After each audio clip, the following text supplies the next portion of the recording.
Atlassian admins are not just the people who read the documentation and press the right buttons. They're also the people who have these bigger discussions with you about what are you trying to do in your organization? What are the constraints around security and legal and all the other stuff that goes with a good tool usage.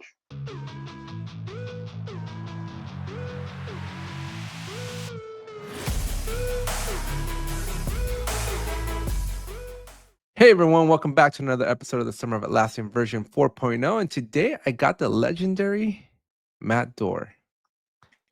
Matt, I think out of all the people in the world, you truly deserve legendary. Yeah, but it worries me, you know. Legendary is what people say when they're like, hey, have you seen that legendary guy? I thought he died. Is he still around? So the important question, though, is when do we start calling you Sir Matt Doar? Sir? I don't think I'm going to be called Sir. No. I mean, No? you could legitimately call me Dr. Jira, but I hear somebody else has taken that nickname already. So I'm not going to make a fuss. I took it. Did you have it before?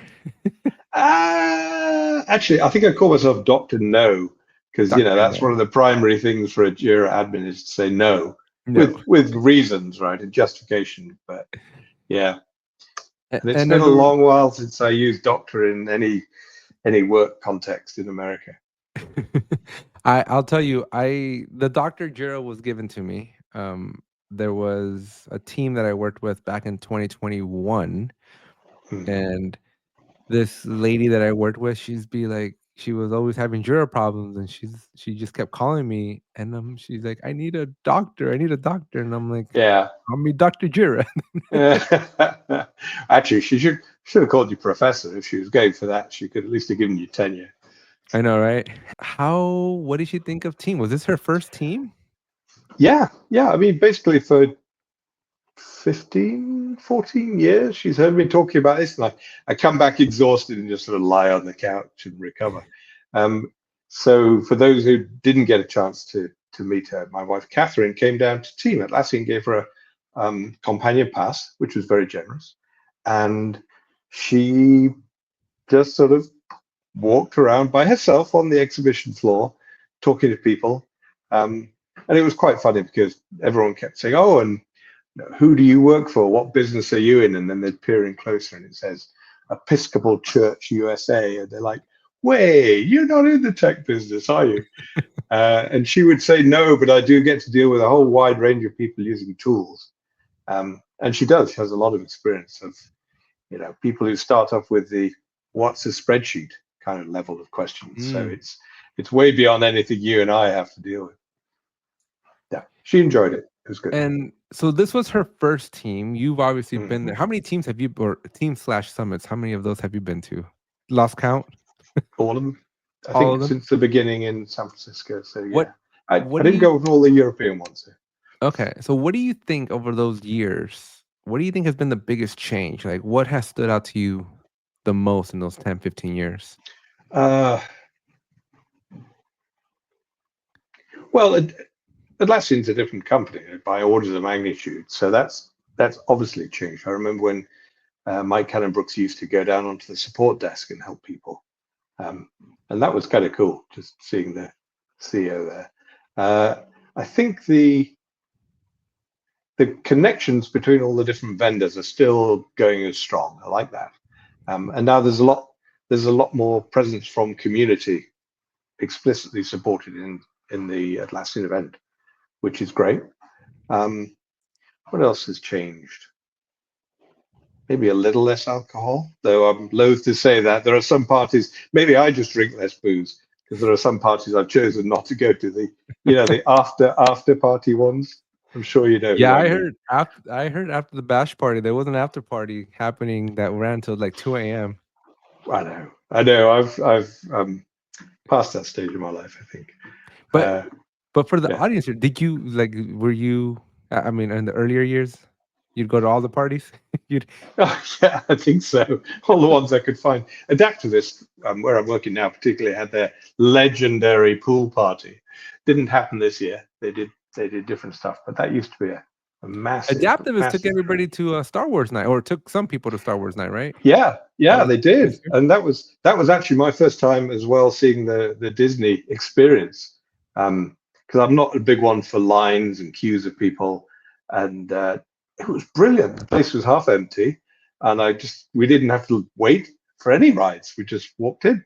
Yeah, well, that's what happens when you pay a separate ticket fee. Yes, I've carefully not discovered how much was spent on that particular event, but I'm sure it was substantial, and it was great. I mean, it was, talk of the convention. Yeah, so you didn't go with the community leaders on Monday, or the champions, I should say? Funny that I was sitting there in a big customer meeting, and I was looking at my watch, and I kept looking at it, and I was like, how would it work if I just stood up and said, sorry, I've got to go to Disneyland? And then I'm like, Matt, what are you thinking? Your CEO is in this meeting with a big customer. How's it going to look if I say, sorry, I've got to go party with the community? See, I missed that. I think it would have been great. I think it would have been. It looked okay. I think Simon would have laughed, but he might have raised his eyebrows a bit. It was a great night. I can tell you that much. It was definitely more packed than what you would have experienced the next day, because the next day they closed the park early, and it's exclusive for people that pay the extra fee to get in at night.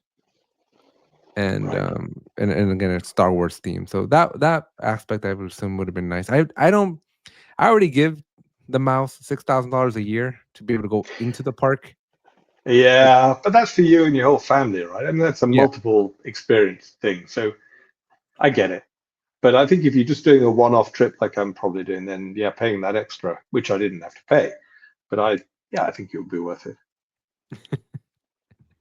But yeah, nice time nonetheless. I enjoyed my Monday. I went to Disneyland. We went Friday before team. Mm-hmm. We did a 24-hour cookout Saturday leading into Sunday with Robert Wen, myself, and my wife. Sunday we had this barbecue, which you didn't get a chance to come to my house, did you?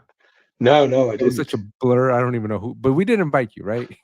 Oh yeah. No, I was invited, but again, customers come first.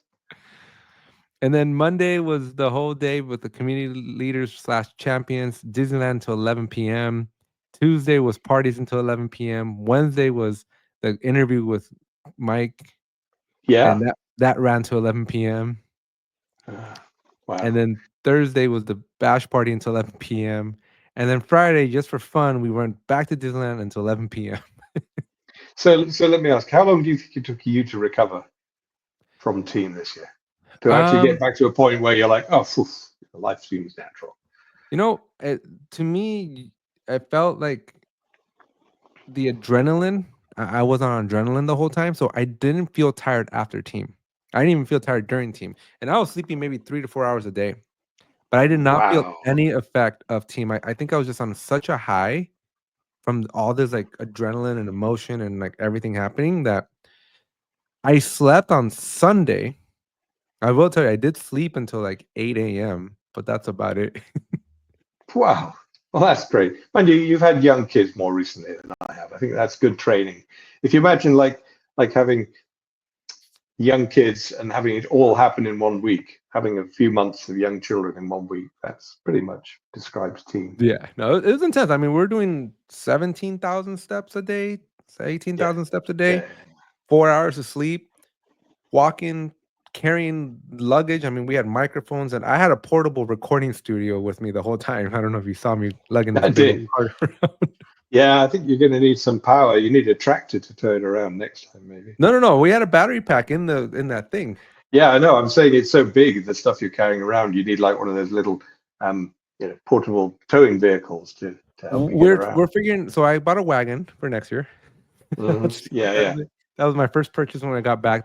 We did a retrospective, and then second, we are trying to demonetize, make our stuff smaller, because going to Europe, we're already planning the Euro trip in October, and we're just like that's not going to be easy to. I mean, for me it was easy. I live down the street, right? So I was just 3 miles away, but you're going to need to focus stuff there. I'm hoping I'll get out there. I mean, it's great that Atlassian, is giving community leaders passes to the October event as Mhm. well as to April. So that'll save some people some money. Yeah, I just need to check that the flight and hotel costs are justifiable for the customer. Number of customers will be there. Yeah, no, I mean the I'm assuming Adaptive probably has more customers in Europe than they did in Anaheim. Um, Funny that Adaptive actually has a very big chunk of US North presence? American customers. Yeah, well, Okay. US and Canada and everybody, but it's a different distribution. It's certainly more East Coast. Um, Mm. I'm actually the only person adaptivist person who lives in Silicon Valley. So, yeah, that By makes the me way, handy. which part of you're not in San Francisco proper, right? No, no, no. No, that was a long time ago. No, we live in San Jose, which is basically 60 miles south, Yeah, down at no, the I'm other familiar end of with the San bay. Jose. That's my dream city. I would move there in a heartbeat. You would? Why?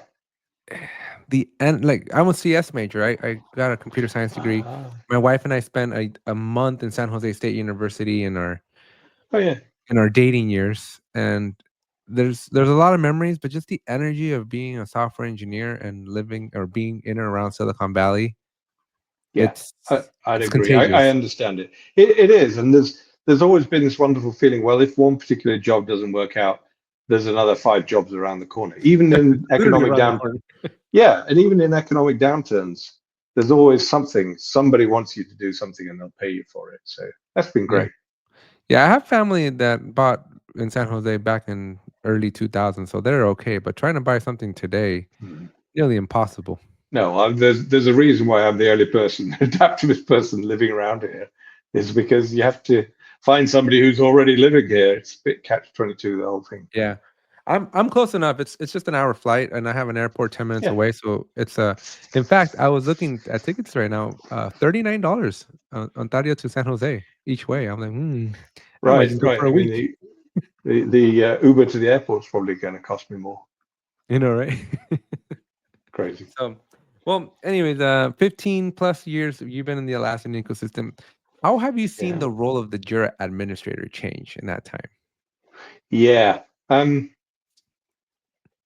I think when I started out, it was very much operate the tool, do the fiddly configuration that other people couldn't be bothered to work out because it seemed like overkill. And then over the years and consulting for different companies, I realized how much more it was uh, there is that part of the role, but then there's also the recommendations, the governance, the telling people how they probably want to be using this tool, um, and that's as important as the actual setting up the different schemes and different custom fields. So I think there's a greater recognition that Atlassian admins are not just the people who read the documentation and press the right buttons. They're also the people who have these bigger discussions with you about what are you trying to do in your organization? What are the constraints around security and legal and all the other stuff that goes with a good tool usage? Yeah. How do you think this agents and Rovo is going to impact the next generation of Ah, admins? yes. Hi, I quickly wanted to interrupt your video to let you know about something big that I've been working on. I'm working on the Big Book of Atlassian, and this is going to be given exclusively away to attendees that show up to the Atlassian Builders Summit happening October 22nd through the 24th in Long Beach, California. This is a completely free event, a completely free book that you can only get if you come to our in-person event. This is something that's super awesome. I am really happy to be putting this together. You can only get this in person. So make sure that you attend our very free event. All you need to worry about is your travel accommodations. We do have discounts for hotels. Use that link down below. Sign up for the Atlassian Builders Conference, and I hope to see you in October. And come secure your free copy of the Big Book of Atlassian. I'll see you in October. Well, Rovo and any other, all the other parts of AI are going to make the configuration easier. And I think, well, that's a great thing. It always has been difficult to understand. You know, you have 80 different workflow schemes, and what's the difference between each one, right? It's difficult to see. But I think the human wisdom of being able to recommend what should you be doing for your compliance, how should you be handling what other people use Rovo for. I think that's only going to remain and grow. So big help in some areas, not so much in others. Are you worried at all for job security outlook, or are you so close to just calling it quits Personally, that you're like, I don't care? yeah. No, mind you, I don't think I think data center will still be around before I retire. So until I retire, at least. No, I don't feel threatened. I think younger engineers coming in, the smart ones. If you're smart, you can see what's going to get replaced, the tedious parts, and you start to invest in the relationships and the wisdom and the bigger picture stuff, where you'll get suggestions from different tools, but you may not want to trust them. Are you going to trust an AI tool to tell you what you should do for your security, to lock down your Jira?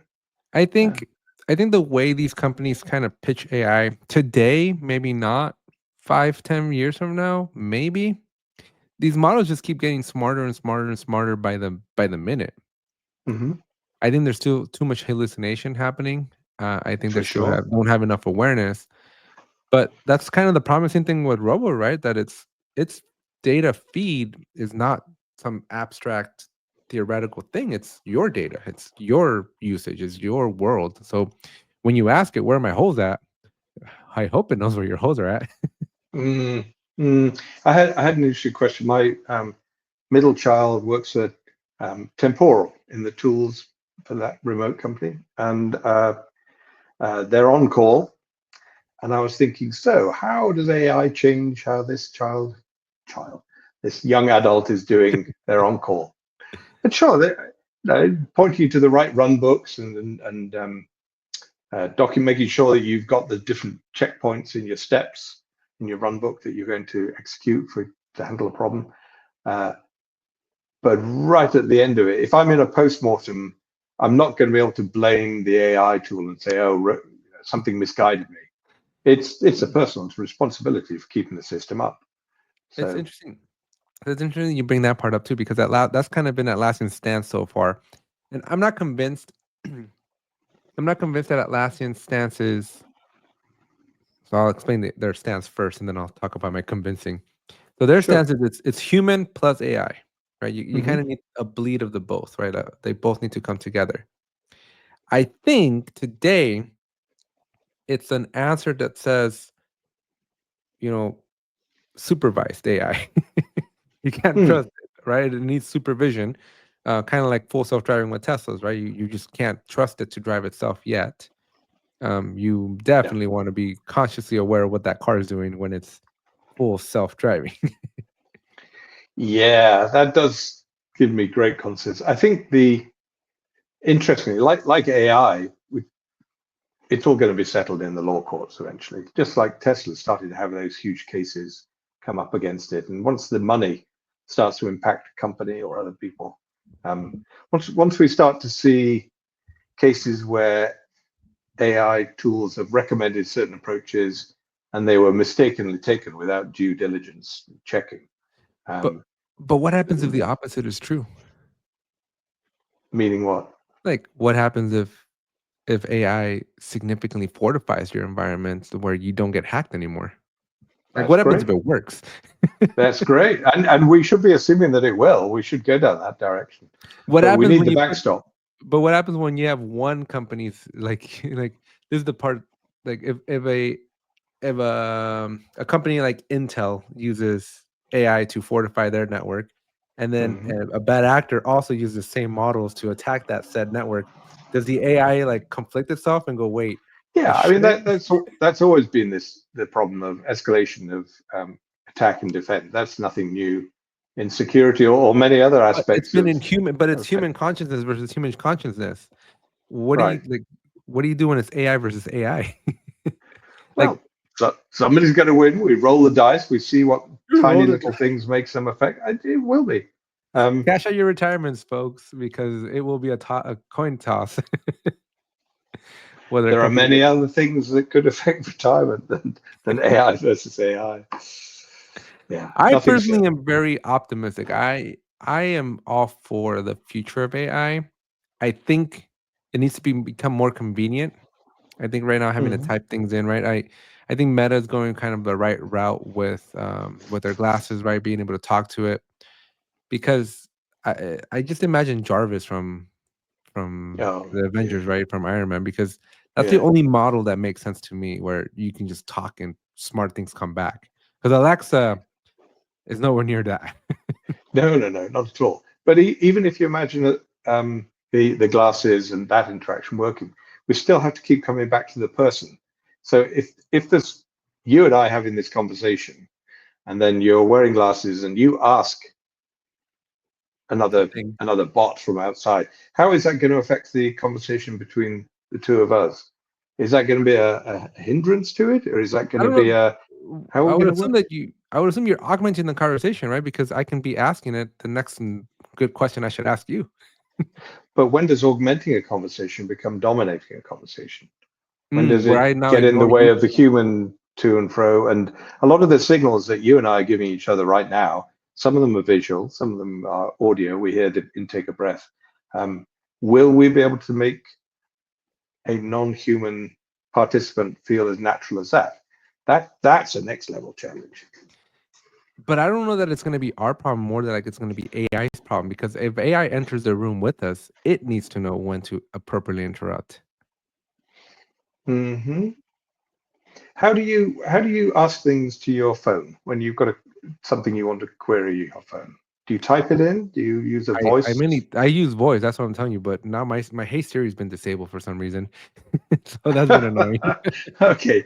Do But you Siri was do never pe very helpful to begin with. do people look at you strangely because suddenly you stop talking to them and then you've just gone off and you're like, hey, blah blah blah blah blah. Does You know, that sort of make an awkwardness in the conversation? I think I think within the family here, since we have Alexas everywhere, we are accustomed in our household to just yell into just talk out loud and have Right. answers come back to you. I think Yeah. being out in public, in the streets, or like at a restaurant, I think that would be more interesting. But that's the beauty of the glasses, right? The microphone is piped into your ear, so you can kind of hear Mhm. the vibration from your ear. And I don't know that it'd be any different than just talking normally. Well, You're I, not I think yelling. it would because when you're hearing it in your ear, you're not listening to what the other person's saying. You're listening to your ear, right? You've got a Mm. limited set of things you can multi-select between. Um, there's another analogy in our household, which is like it's when somebody talks to the cats. You say something to a cat, and then the other human being like is say, "What? What did you say? Was that are you talking to me?" Or the It cat. sort of gets in the way of the conversation between two people. But I can see the distraction, but I think this is why I'm still bullish on the glasses, because I think at least what I would envision would be that the AI is indeed listening on your behalf. And Mm.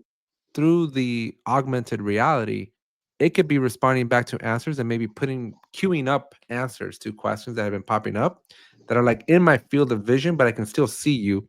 But when I need to, I can go, okay. So when there is an appropriate pause in the conversation, I can now bring the data that I just got retrieved automatically because I didn't even have to go ask for it. But I'll hold judgment on that, on how irritated I'll feel when a bot interrupts me in a conversation because it's misjudged it, well, and right. And whether so I was I'll gonna say, wait until the marketers get to that, right? You're just walking down the street and they're popping yeah all Jack in the Box, all these yeah commercials. Want a Happy Meal? Boom, order oh a Happy Meal. no I mean advertising is the bane of humanity in my opinion at the moment, but I can't think of a better approach. I have come across something really promising and positive that's been improved with AI recently, and that is transcription. So my mother-in-law doesn't have great hearing. She has, fine hearing aids, and they're all connected to a phone. But there's a separate app called Ava. It's an example of one, and you just put the phone on the table, and it listens to all the conversations going on around you, and it does this absolutely superb job of transcribing it into English, or whatever language you've chosen. Old English. Um, and it's about a second behind. So I sat in a coffee shop with somebody who was profoundly deaf and had a full conversation, including jokes and side comments and all this, all through the use of this wonderful app just on a regular iPhone. I was like, okay, yeah, We great. might get some words then. I think Yeah. I think from an accessibility perspective, that might help a lot then too, right? I think Yeah. there's going to be a lot of groups that are going to benefit a lot from it. Mm-hmm. I think there's going to be a lot of groups that are going to suffer a lot. Yeah. Well, we'll adapt. We'll find ways around it. I mean, we found we ways can, around Alexa, didn't we? You know, we have no Alexas anymore in our house because it was too annoying. There was a lot of Alexa jabbing in on the conversation, and we're like, "Shut up, Alexa." she tends to do that a lot. But I hear she's getting worked on and getting improved. I wonder though if there will be a moment where we get to talk to Jira or to Rovo. Yeah, I think so. Not sure when. Actually, the most useful thing about that would be to say, you know, Jira, I want to file a bug. Here we are, blah, blah, blah. And then Jira's going to say, you know, that's just a crappy bug. You haven't given me any steps to reproduce, any expected results. And you'd be like, oh, yeah. And then you'll be annoyed at Jira for asking you all these things. But that's good because then you won't be annoyed at Jira admins. No, I think Atlassian Intelligence would be smart enough to fill in the blanks at that point. Some of them it can. I mean, they advertise it as being smart enough today. It doesn't read minds. You know, the quirky little details that we need in some of the bugs that get filed. That's where the little nuggets of truth are. But now this is where the meta glasses come into play. You're writing your code, you're testing out some new code. You see something bad happen in the screen and go, Alexa or Jira, log that ticket. Go back 5 seconds and put that into the steps you reproduce. Upload the clip. Something useful might come out of that, but then you must go and review what it created. You cannot just hit create and expect it to have done the right job. Today, not all the time. Maybe later it will. You don't think 10 years time? Calculators. When you use a calculator, do you put in complicated buttons? Do you ever redo your entire calculation because you want to double check? Every time. Although I did. There you go. I did recently just teach my son how to write, like do mathematics, and then flip the camera upside down and get words out of it.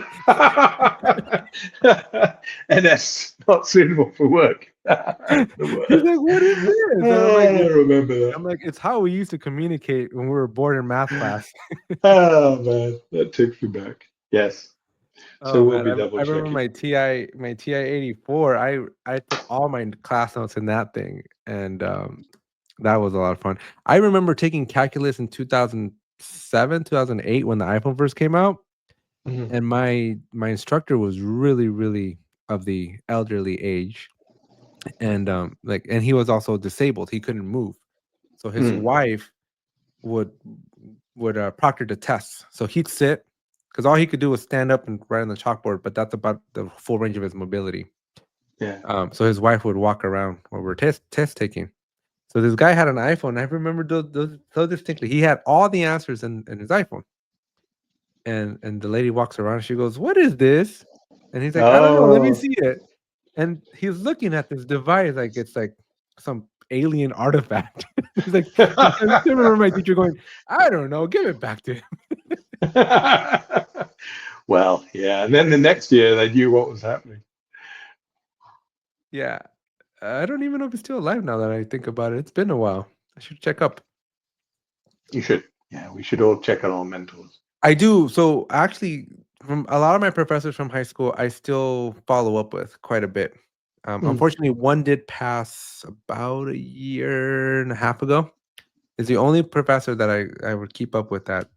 I was devastated, but other than that, I seek for their wisdom. My professors in college, I went to a state college. I went to a Cal State in Long Beach, but my professors weren't like PhD, research type. They weren't the Stanford type. They worked at Hughes Aircraft in the 60s and 70s and built aircrafts as engineers. Oh, that's cool. So very practical knowledge. Very, very practical. And so one of the best advice that we got, my wife and I, when we were growing up, because we met in college and we got married in college, and that was my professor at this point, right? Been married for so many years. She said that for their entire marriage life, they lived off of one check. Yeah. And so they saved one.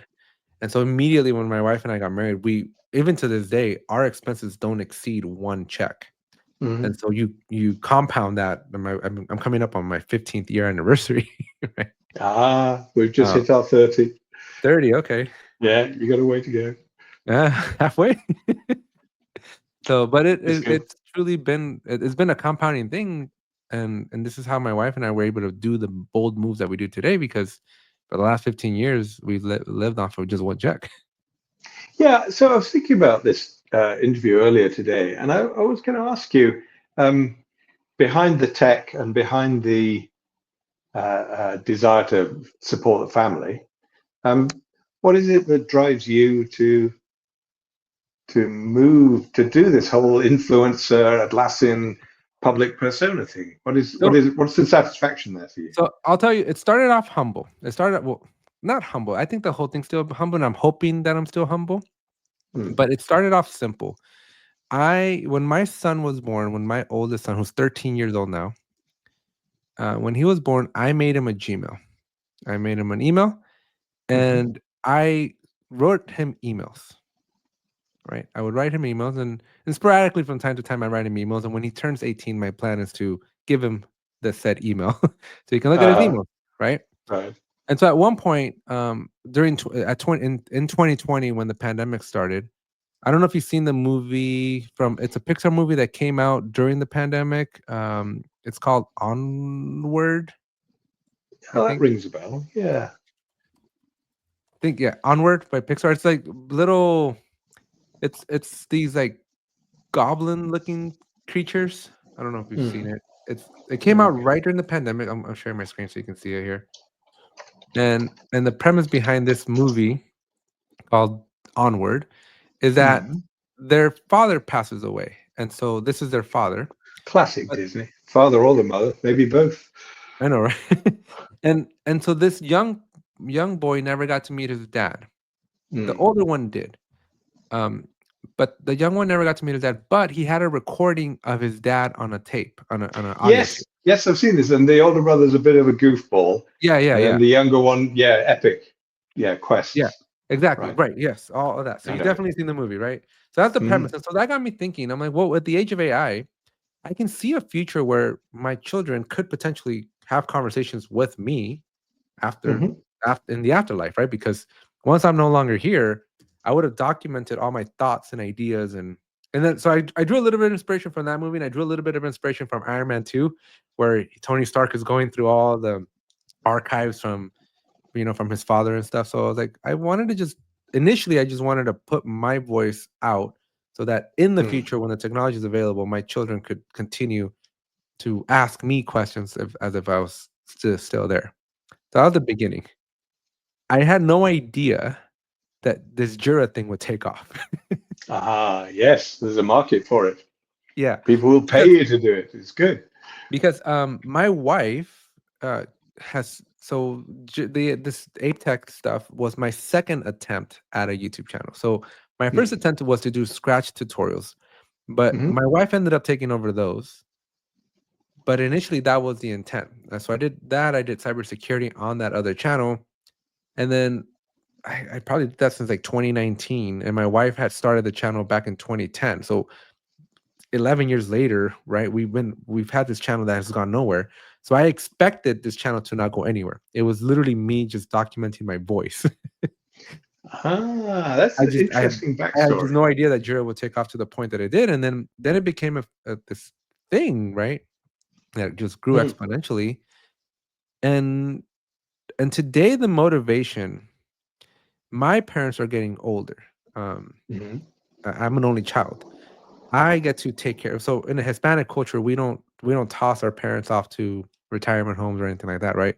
My grandma died with her 4 children holding her Right. as she took her last breath. So I wholeheartedly expect to be in the care of my mom in her older years. I mean, she's only 62, 63 right now, so she's got ways to go. Hopefully, fingers crossed.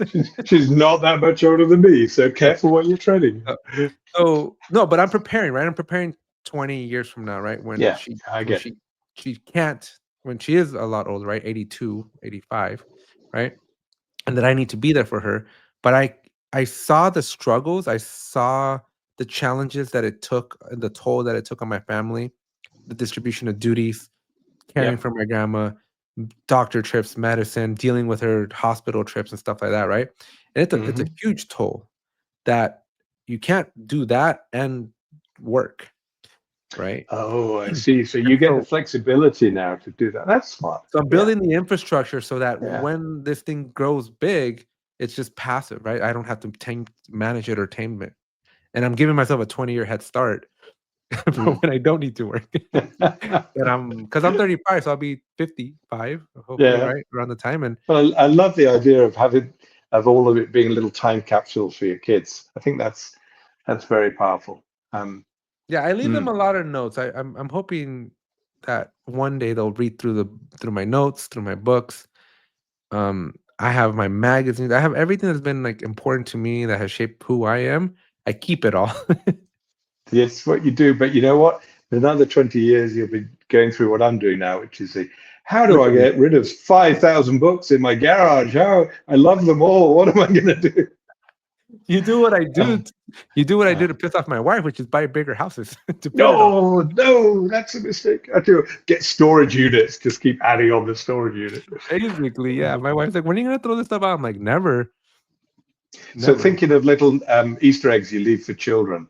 When my first child was born, I was using a Palm Pilot. You ever seen those in the museums? Yeah, the little gray things. Palm, the trio, right, or something like that. They were called back then. Even before those Palm Pilots. So somebody wrote an application that would measure the contraction intervals during a birth. So you could just record and you could graph see them getting faster and faster.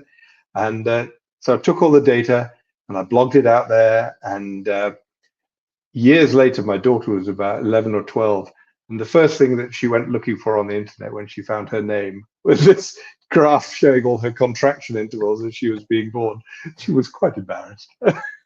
Yeah, I think if my oldest son ever got a hold of my Twitter, because I tweeted the birth of my son.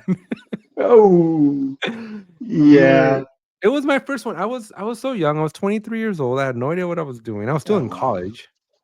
And here we are in a hospital having a kid, and my life's about to change. And I'm on the first generation that had technology in their hand while they're also waiting for a baby to come out. What else do you do? Oh, I can think of a few other things that are more personal and human related, but I remember that first one, and I definitely remember the feeling of not knowing what was going to happen. I don't think I had actually changed a diaper ever before we took that child home, and I learned quickly. Yeah, you learned quickly. How many do you have? 3 then? I'm assuming 3. Yeah. The eldest we're just talking about, she's 29 now, and then the youngest is just coming up on finishing the 3rd year at college. So yeah, this is why you have to stay employed. You got to pay all those colleges. Well, we'll see. I think the main reason I have to be employed right now, well, apart from enjoying what I do and having the background and the experience, is that my wife is busy at home as well, and I don't dare be under her feet. I think that would be a very poor move on my part. So I keep myself busy with this. I had a professor. He retired. He used to work at Northrop Grumman or some military contractor, and he retired for like a whole I don't know 4 months. When he's like, I became my wife's honeydew list. It's like, nope, threw away those fuzzy zippers and went right back to work. Yeah, it's a very difficult time for a lot of people. Change of those kinds of employment, and I don't think I'd even call it retirement. You just start doing different things. I've been doing a lot of volunteering at our local library. In fact, I should have some star emoji here, but you are looking at the for that little library. I am the Volunteer of the Year award. So look at that. Yeah, we'll just add it in both stars. I can have a background put up. And I help somebody learn to read English, and I also do tech support for seniors, which is just such a missing part of our society. You know, we've done all these wonderful creations and inventions, but it's so hard for so many people, probably like your parents and older, to use their healthcare portal, to work with their phones, to deal with all the advertising spam. It's brutal. It's really interesting, and And this is something that I've been talking to folks, bringing it a little bit back to Atlassian, right? Where when Rovo fully is fleshed out and operational, because right now I think that there's still some simmering to do in the pot, Yeah, right? yeah, it's But getting there. most companies have a range of 18-year-olds to 65-year-olds, right? As employees In the workforce, in the yeah, workforce, right? As users of the tools that, like, if you were to look at the demographic of Jira users, it's anywhere from, I don't know, 18 or 16, right? All the way through 65, 70 years old. That's a huge, huge window of opportunity, right? My son was probably going to thrive in the world of AI, right? Like my 8-year-old will not type anything into any input device.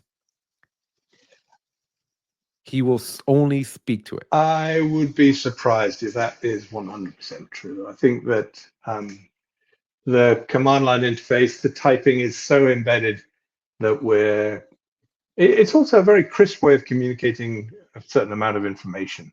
I think we're going to see that will persist in smaller ways. But my son's 8. Yeah, that's He's fine. used to it. He values convenience over persistence. Yeah. So, the point I'm trying to make, though, right, is my son's going to be very comfortable with whatever Atlassian comes out with in the next decade, right? Both I of my would think kids, so, they're going to yes. be very, Yes. very comfortable. My mom, being where they're at, my mom would be, what the heck is this AI stuff, right? In fact, my mom and her close group of circles, because there was a bunch of ladies over at my parents' house this weekend, friends of her. They all see AI as like this evil thing that thou shalt not touch it or talk to it, or because right? it's scary. Yeah, and It's there are scary, yeah. risks. So I can see it. Atlassian has to balance that out of like how, who, what, when. No. Atlassian is a business, and they're going to look to maximize short-term profit because that's how Western capitalism works. So the doing good for society is a secondary thing. It is there. It's not absent, but it's not a priority that we enable seniors to give them the tools that they want to be able to use. And by the way, what they found, their experience of tech changes, it just means you can't get anyone on the telephone.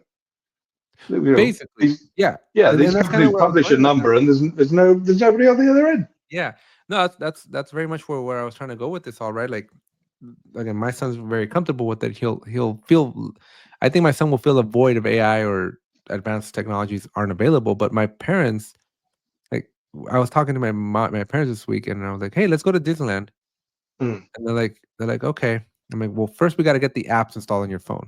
And they're like, "Why?" Because my parents have gone to Disneyland pre-COVID, everything. Right. You need an app on your phone. I didn't need an app then. Why do I need an app now? Yeah. So my mom's like, "What do you need an app for?" I'm like, "Well, you can't just show your pass like you used to show your card before. Like now you got to show your phone to get into the parking lot." Yeah. And she's And like, "Oh, great." they weren't impressed by that change, were they? They No, felt that was well, a it wasn't a step joke. backwards. They were not happy. So No. I think a lot of stuff, like even just this past weekend, we went to a fast food restaurant to get some food, and like there's nobody to talk to. It's just like you waste more time waiting to try to talk to somebody. Yeah, I know, because they've got rid of the people. They were the expensive part of the process, and they want to try and force you to go through their little self-service kiosks. Well, sometimes I will, and sometimes I'll turn right back, and I don't put my money in that restaurant. So depends how I'm That's feeling. ultimately what I think is going to come down to, because we went to McDonald's because my son really, really, really, really wanted a Minecraft Happy Meal. Oh yeah, The Minecraft movie came out recently, mm-hmm. but I'm like, I don't even know if they have the toys, because those things are, they're hot commodities, so they get sold out real quick. So I'm like, I don't want to buy, because here's the other problem, right? Here's where technology is not ready for this world. We put the order in, that I get billed for the order, that they don't have the product, and they can't refund me. But they can't refund me because the store does not talk to the mobile app data. Yeah. No, that makes sense. And the app doesn't know what the store has from a data perspective. I've never tried to get a refund from McDonald's. Does it work in the end? Can you do it? No, I had to submit a complaint, and I got 2 Big Macs out. Like they corporate mailed me 2 checks for like a free Big Mac. Wait, they mailed you paper checks? They mailed you checks? No, they mailed me like a coupon. Oh, a coupon, right? I was going to say I thought that they Yeah. fax you something as But it's well. still very stressful, and it's so annoying. And I'm like, again, this is where I'm still. I don't think Yeah. technology is there yet because, again, that there's so many moving parts, and I don't think anybody's looking at the holistic picture yet, or at least it feels like they're not, because otherwise I'd be able to cancel an order on the Well, phone. I mean, this should, and we wish it worked like this, but let's be practical. They're looking at how can they maximize their revenue, and how many people actually try and get a refund from McDonald's? I think the number is going to be like one a day, maybe, because I've just never even occurred to me that you could. But good for you for trying it out. You're like excellent QA testing there. Applaud that. Push the edge. That's just the engineer in me. I try to play devil's advocate. So Yeah. inefficient processes is like kind of like my thing that I like to do for fun. Like I Mm. love doing this at Disney. I'm gonna get in trouble one of these days. But there's just so many inefficiencies at the park that I almost like intentionally try to like, how do I say this without sounding like a jerk, right? But I try to go break the process, right? So Don't say exploit. You're a penetration tester on their yeah. process, Well, something my like that. backpack has like 17 zippers. Yeah. Right. And I take it and I give it to the guy at the security guard at Disneyland. He's like, "What's this?" And I'm like, "It's my backpack." He's like, "Can you open it up?" I'm like, "It's gonna take a minute." So we're there. Everything. That's it. 701. I'm like, Yeah, how do yeah. you not have better technology to look So through a bag? it's funny you say that the process is what attracts you. I think that's also something I find attractive. It's in the last 20 years, what I've learned and grown as a consultant to all the different companies I've helped is to step back and analyze every process. And it is hard to turn that off. You go into a restaurant and you start to see how they provide food or how it's prepared and brought to you, and you're thinking, should they have another register? Should they have more people here or there? And it's come to the point where if I make a comment, I'm very rapidly shut down by my family. They just don't want to hear anymore. That's my They're son like, too. they're like, you get paid, use that skill when you're getting paid to use it at a family gathering. We don't want to hear your opinions about how they should run their place better. It's just, So the good thing is I married another engineer. So during the pandemic, we went to this taco place that had just opened up, and I don't know why, maybe COVID protocols, whatever it was, 6 feet, whatever. But you took an order. So there was a register where you placed your order. You then moved over to pay. So yeah, one individual took the order, yeah, another one did the payment.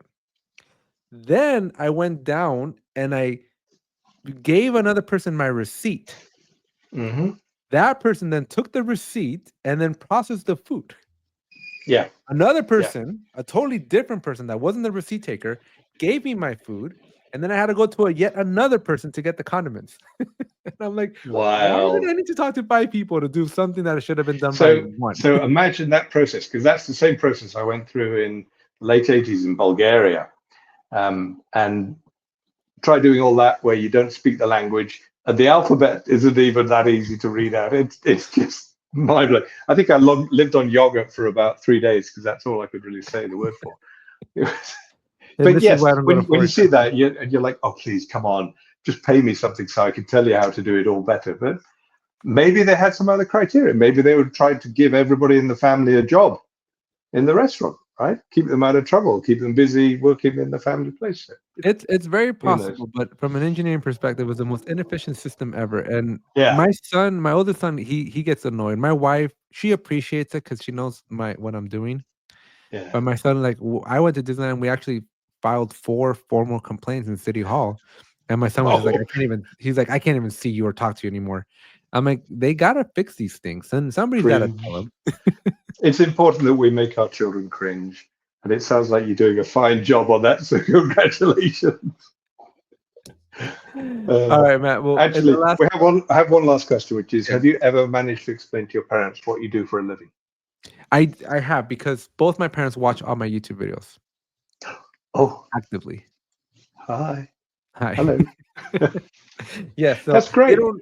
I don't think they understand. I don't think I think from both my parents, the size and the scope of what it is I do Mm. hit them at when everybody came to their house for the Oh barbecue. yeah, I bet that's real. You got people in your place. Yeah. Yeah, because my mom was like, my mom's like, who are all these people? I'm like, well, collective net worth is probably, I don't know, $10-15 million right now in your house. And she's like, whoa. Suppose so. If that's the way you measure your guests, I'm not sure I should have turned up at your house.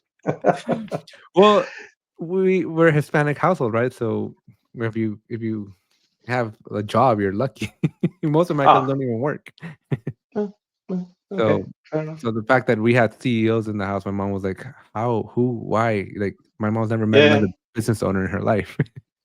Well, that's kind of cool, isn't it? We do these things to keep our parents happy. And in fact, maybe one of the reasons that we breed the next generation is so that they can help their grandparents with their tech problems. Yeah, I'm very empathetic to that.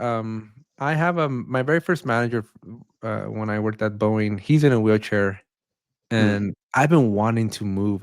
One of my goals is like I just want to get out of California. It's just so expensive.